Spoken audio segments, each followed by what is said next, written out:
ese niba uri mu rugendo rwo gukira ibikomere cyangwa ukaba ushaka kwiteza imbere, waba uzi akamaro ko gufata umwanya ukawiharira wowe wenyine kugira ngo ubashe kubana nawe ubwawe, ubashe kumva ijwi ry'Imana muri wowe, ubashe gusuzuma aho ugeze, aho uri mu mitekerereze, aho uri mu mikorere yawe, kugira ngo ubashe kumva rya jwi rikuyobora mu buzima bwawe bwa buri munsi.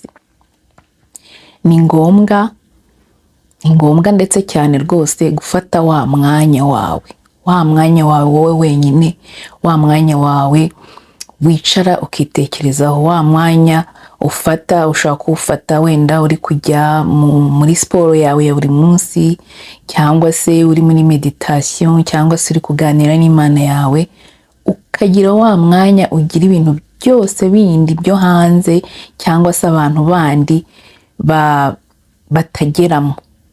Wa mwanya ukawiharira wowe ubwawe kugira ngo ubashe kugufasha gusobanukirwa neza uwo ari we, kugira ngo ubashe gusobanukirwa neza inshingano zawe, kugira ngo ubashe gusobanukirwa neza n'umuhamagaro n'impano ufite.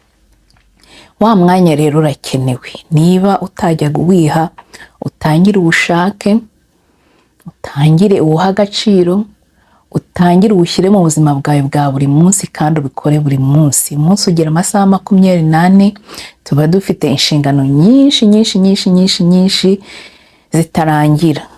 Ufite inshingano z'akazi, ufite inshingano z'urugo, ufite inshingano z'imibanire n'abandi n'ibindi byinshi duhura nabyo mu buzima bwa buri munsi.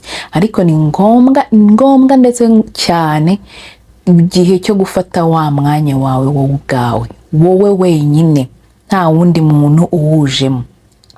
Hanyuma ukagufasha kubasha kwitekerezaho, ukagufasha gukomeza kubona uko ubona icyerekezo cy'ubuzima bwawe. Nta wundi muntu uje mu mitekerereze yawe, nta wundi muntu ubashije kugukuramo igitekerezo wari ufite, cyangwa se ngo abashe kugukuramo vision wabonaga, kuko iyo vision ubona aba ari yawe ubwawe wenyine.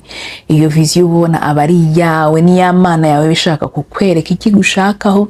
Nta wundi ushobora kubibona nk'uko wowe ubibona, nta wundi ushobora kubyumva nk'uko wowe ubyumva, nta wundi ushobora kukugira inama iruta iyo wowe ubwawe n'Imana yawe wakwigira mu gihe wafashe wa mwanya wo kuvuga uti aka kanya ngahariye kwitekerezaho, aka kanya ngahariye kumenya, kumva rya jwi rituje rimvugisha, hanyuma nkabasha kurikurikiza mu kuyobora ubuzima bwanjye bwa buri munsi. Ako kanya rero ujye ugashaka buri munsi. Ako kanya ni ngombwa, ako kanya karakenewe. Niba ushaka kuva mu buzima urimo butakoroheye, butagushimishije, niba ushaka gukira ibikomere, niba ushaka kwiteza imbere, uwo mwanya ujye uwushaka muri buri munsi. Muri za responsabilité zose ufite zigutwara umwanya, uwo mwanya nawe ujye wishakira, maze urebe ukuntu ubuzima bwawe buzahinduka.